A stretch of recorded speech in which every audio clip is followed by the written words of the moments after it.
காதல் மோகினி.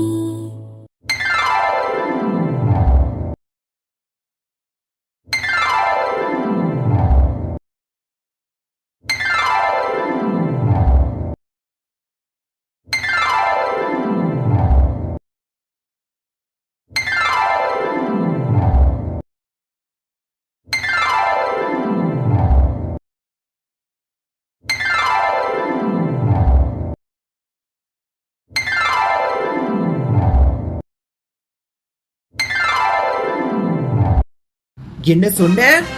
ஏண்டா உனக்கு என்ன காது செவுடா? மோகனாவும் நானும் கல்யாணம் பண்ணிக்க போறேன்னு சொன்னேன், கேட்டுச்சா இல்லையா? என்ன ஆன்னு பாத்துக்கிட்டு இருக்க? உண்மையைத்தான் சொன்னேன், நாங்க 2 பேரும் தான் கல்யாணம் பண்ணிக்க போறோம். ஏமா மோனக்குட்டி, உண்மைதானம்மா? ஆமா உண்மைதான். ஏய் ரணதீரா, ரொம்ப ஓவரா போற. உன் வயசு என்ன, அவ வயசு என்ன? அது மட்டும் இல்ல, வீராக்கும் அவளுக்கும் தான் கல்யாணம்னு அவ பிறந்தப்பவே முடிவு பண்ணியாச்சு. வீணா எதுவும் வம்பு பண்ணிக்கிட்டு இருக்காத. எனக்கு மட்டும் இந்த சின்ன பிள்ளைய கல்யாணம் பண்ணணும்னு ஆசையா என்ன? எல்லாம் உன்னாலதான் யா.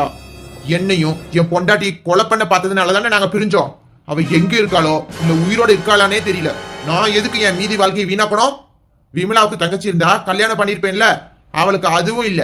அதனாலதான் அண்ணன் பொண்ணை கல்யாணம் பண்ணணும்னு முடிவு பண்ணிட்டேன். ஏய் ரணதீரா, உன்னோட இஷ்டத்துக்கு வாயில வந்ததெல்லாம் பேசாத. உங்களை எதுக்கு நான் கொலை பண்ணணும்? தேவையில்லாம பேசாத. நீ சொல்றதுக்குலாம் ஆதாரம் எதுவுமே இல்ல. ஏதாவது வச்சிருக்கியா என்ன சொல்லு. ஆதாரம் தானே இருக்கு, ஆனா இப்ப காட்ட மாட்டேன். காட்ட வேண்டிய நேரத்துல காட்டுறேன், பாத்துக்க. உண்மையிலேயே இவங்கிட்ட ஏதாவது ஆதாரம் இருக்குமோ? சுபத்ராவுக்கு வைத்தியம் பார்த்த மருத்துவச்சியும் என்னையும் தவிர யாருக்கும் அந்த ரகசியம் தெரியாது. ஆனா இவன் மட்டும் எப்படி கண்டுபிடிச்சான்? அதே மாதிரி எனக்கு எதிராக ஏதாவது ஆதாரம் வச்சிருப்பானோ? இவன்ட்ட அடக்கிதான் வாசிக்கணும். உன் இஷ்டத்துக்குலாம் எதுவும் பண்ண முடியாது. மோகனாவுக்கும் வீராவுக்கும் ஏற்கனவே கல்யாணம் நிச்சயமாயிருச்சு. நிச்சயமான என்ன? கல்யாணம் என் கூட நடந்துக்கிட்டோம். அது மட்டும் இல்ல, கல்யாண பொண்ணுக்கு விருப்பம் இல்லைங்கிறப்போ உங்களால என்ன பண்ண முடியும்? ஏ மோகனா, உனக்கு வீராவை கட்டிக்க விருப்பம் இல்லையா என்ன? ஆமா, எனக்கு வீராவை கட்டிக்க இஷ்டம் இல்ல. என்னடி சொன்ன? என்ன சொன்ன? உனக்கு நான் வேணாமா? கிழட்டு பையதான் வேணுமா? ஏய் இங்க பாரு, எனக்கு உன்னை கஷ்டப்படுத்தணும்ன்ற எண்ணம் எல்லாம் கிடையாது. உன்ன மாதிரி ஒரு ஆளுக்கு மோகனாவெல்லாம் கட்டி கொடுக்கவே முடியாது. அதே மாதிரி அவளுக்கு சின்ன வயசுல இருந்தே என்ன கல்யாணம் பண்ணிக்கணும்னு ஆசையாமா. இப்ப எங்க அத்தை வேற இல்ல. என்ன இருந்தாலும் எங்க வீட்டை நம்பி வந்திருக்கீங்க. நீங்க ஏன் தனியா கஷ்டப்படணும்? நானே உங்களுக்கு வாழ்க்கை கொடுக்குறேன்னு சொல்றா. ஏத்துக்கிறதுல என்ன தப்பே? ஏப்பா ரணதீரா, மோகனா என் பொண்ணு மாதிரி அடிக்கடி சொல்லுவ. உனக்கு ஒரு பொண்ணு இருந்திருந்தா, உன் பொண்டாட்டி செத்துட்டான்னு தெரிஞ்சா உன் பொண்ணைய கல்யாணம் பண்ணிக்குவியா என்ன சென்டிமெண்டா மடக்கிறதா நினைப்பா? உன்ன மாதிரி கேடு கெட்டவங்கிட்ட இதை விட கேடு கெட்ட வார்த்தையால எனக்கு பதில் சொல்ல முடியும். ஆனா உனக்கெல்லாம் பதில் சொல்லணுங்கிற அவசியம் எனக்கு கிடையாது. இங்க பாருமா மோகனா, சட்டப்படி உனக்கு கல்யாண வயசு வரை இன்னும் 1 மாசம் இருக்குன்னு சொன்னேன்ல, அது வரைக்கும் இந்த பயலுகளை சகிச்சுக்க. அதுக்கப்புறம் நம்ம 2 பேரும் கல்யாணம் பண்ணிட்டு நம்ம வீட்டுல போய் சந்தோஷமா வாழலாம். என்ன இவங்களெல்லாம் பார்த்து நீ பயப்படாதமா, மாமே நான் இருக்கேன். நம்ம 2 பேரும் கல்யாணம் பண்ணி நிறைய புள்ள குட்டிகளை பெற்று இந்த அரண்மனை முழுக்க ஓட விடலாம். என்னங்கடா 2 பேரும் முறைக்கிறீங்க? நடக்க போறதுதான் சொல்றேன். மோனக்குட்டி, இவங்க பார்வையே சரியில்லை. நம்ம பொருத்தத்தை பார்த்து கண்ணு வச்சாலும் வச்சிருவாங்க. வா நம்ம போகலாம். என்னப்பா? அப்புறம் மிஸ்டர் செந்தாமரை. என்ன மிஸ்டர் செந்தாமரை, நாளைக்கு என்னோட ஃபேமிலி எல்லாம் ஊர்ல இருந்து வராங்க. அவங்க எல்லாம் தங்கறதுக்கு மாடியில இருக்கிற அந்த 4 ரூமையும் சுத்தம் பண்ணிட சொல்லுங்க, சரியா? உன்னோட ஃபேமிலியா? உனக்கு என்னடா ஃபேமிலி? நீயே ஒரு அனாதை பை தானே. அப்படி நினைச்சுதானே இத்தனை நாள ஆட்ட ஆடினேன். எனக்கு எவ்வளவு பெரிய குடும்பம் இருக்குன்னு நாளைக்கு தெரியும். சந்தர்ப்ப சூழ்நிலையால என் குடும்பத்தை விட்டு பிரிஞ்சிருந்தேன்.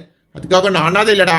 நாளைக்கு வருவாங்கல்ல, இப்ப தெரியும் இந்த ரணதீரனுக்கு யார் யார் இருக்காங்கன்னு.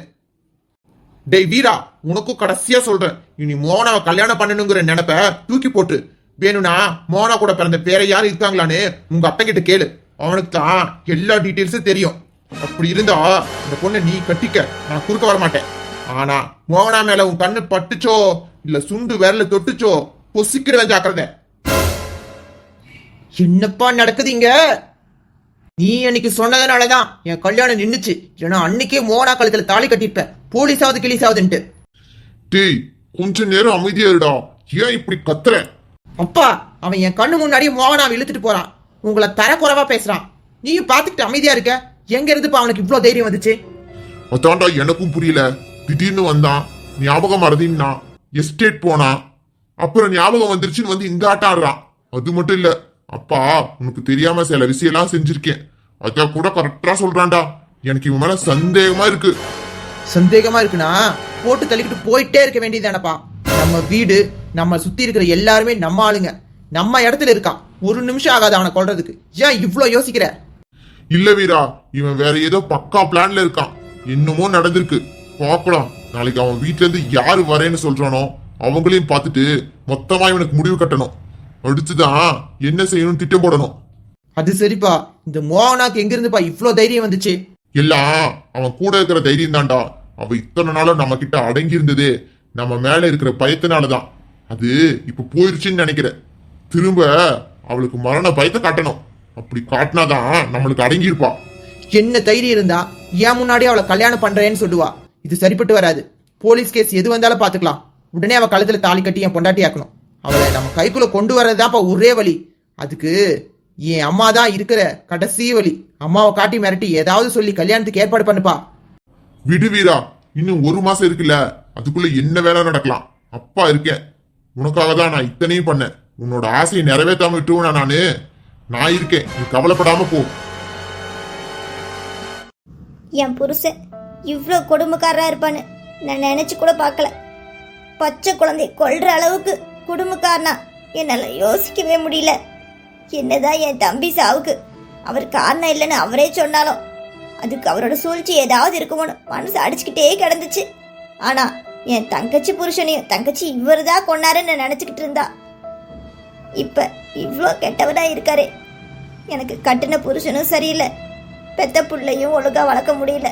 நான் என்ன பண்ணுவேன்? அத்தம்மா, அத்தம்மா, ஏன் இவ்வளவு சோகமா உட்காந்துருக்கீங்க? இதெல்லாம் ஒண்ணு இல்லடா குட்டி. அச்சோ அத்தம்மா, ஏன் இப்படி இருக்க? காலையில இருந்து சாப்பிட்டியா இல்லையா? சரி அத்தம்மா, அகரனை பார்த்த சந்தோஷத்துல நான் உன்னை கண்டுக்கவே இல்லை, உன்னை கவனிக்காமையே விட்டுட்டேன். இரு, நான் போய் சாப்பாடு எடுத்துட்டு வரேன். கண்டிப்பா நீ சாப்பிட்டுருக்க மாட்டேன். வேணா மோகனா, இங்க கொஞ்ச நேரம் பக்கத்துல உட்கார்றியா? என்னாச்சு அத்தம்மா, ஏன் இவ்வளோ சோகமா இருக்க? மோனா கண்ணு, என்னோட வாழ்க்கை தான் எப்படியோ போச்சு. நீயாவது அகரனை கல்யாணம் பண்ணி சந்தோஷமா இருக்கணும். உனக்கு பிறக்கிற குழந்தைகளுக்கு நல்லது கெட்டதெல்லாம் சொல்லி வளர்க்கணும்டா.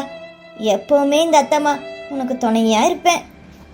அதான் எனக்கு தெரியுமே, என் அத்தம்மா எனக்கு தான் சப்போர்ட் பண்ணுவீங்கன்னு. அதே நேரம் என் பத்த மனசு என் பையனை இப்படி தனியா விட்டுட்டேன்னு தவியா தவிக்குதுடா. அவன் தான் அடங்காம இருந்தாலும் தாயா நான் அவனை அடக்கியிருக்கணும். அவனுக்கு ஒரு நல்ல வாழ்க்கையை அமைச்சு கொடுக்கணுமோனா. கல்யாணத்துக்கு அப்புறமாவது வரப்போற பொண்ணு அவனை திருத்தி நல்வழிப்படுத்தணும். எனக்கு ஒரு உதவி செய்வியா குட்டி? என்ன அத்தம்மா? உங்க மாமாவுக்கு அகர் என்ன தண்டனை வேணாலும் கொடுக்கட்டும். அந்த ஆளு பண்ணின பாவத்துக்கு அதை நான் ஏத்துக்கிறேன். ஆனா வீராவுக்கு மட்டும் அவனோட உயிரை பிச்சையா கொடுக்க சொல்லுமா. எக்காரணத்து கொண்டு உயிரை மட்டும் எடுக்க வேணான்னு சொல்லுமா. இப்படியாவது என் பையனை திருத்தி அவனுக்கு ஒரு நல்ல வாழ்க்கை அமைச்சு கொடுக்கணும்னு பெத்த தாயா பரிதவிச்சு போயிருக்கேம்மா. ஆனா எதையுமே தைரியமா பழக்க செஞ்சு இல்லாதனால இப்படி முடங்கி உக்காந்துருக்கேன்டா. அல்லாதத்தம்மா, வீரா மாமா எதுவும் பெரிய தப்பு எதுவும் பண்ணலையே. தாமர மாமா தப்பு தப்பா சொல்லி கொடுத்து தானே வீரா மாமா இப்படி இருக்கு. அப்போ நீ வீரா மாமாவுக்கு நல்லதை எடுத்து சொன்னா புரிஞ்சுக்கும்ல? புரிஞ்சுப்பாமா. ஆனா அவங்க அப்பா அவன் கூட இருக்கிற வரைக்கும் எதுவுமே நடக்காது. அகரன் கண்டிப்பா உங்க மாமா பண்ண தப்புக்கு தண்டனை கொடுப்பான். அப்ப அவருக்கு பிறந்த பாவத்துக்காக வீராவுக்கு எதுவும் ஆயிடக்கூடாதுன்னு கடவுளை வேண்டிக்கணுமா. அவனை என்கிட்ட ஒப்படைக்க சொல்லிருமா. என் பிள்ளைய ஏதாவது ஒரு கண்காணாத இடத்துக்கு கூட்டிட்டு போய் நல்ல புத்தி சொல்லி பொழைக்க வச்சுக்கிறேம்மா. ஏன் அத்தம்மா எங்கேயோ போறேன்னு இப்படி எல்லாம் பேசுற? இது உன்னோட வீடு, நீ இங்கதான் இருப்ப. கண்டிப்பா வீராமாவும் நல்லபடியா ஒரு வாழ்க்கை வாழும். என்ன மன்னிச்சிடுங்க வடிவம்மா. முடிஞ்ச அளவுக்கு உங்க பையனை உயிரோட விட பாக்குறேன். ஆனா என் மோகனாவுக்கு அவனால பிரச்சனைன்னு தெரிஞ்சா அவன் உயிரையும் எடுக்க தயங்க மாட்டேன். சரி அத்தம்மா, நீ ஃபர்ஸ்ட் ரெஸ்ட் எடு. உன் மனசு போட்டு இப்படி குழப்பி உன் உடம்பையும் கெடுத்துக்காதம்மா. சரிடா மோகனா, விடிஞ்சா நமக்கு நிறைய சம்பவம் இருக்கு பார்க்கணும். வா போய் தூங்குவோம்.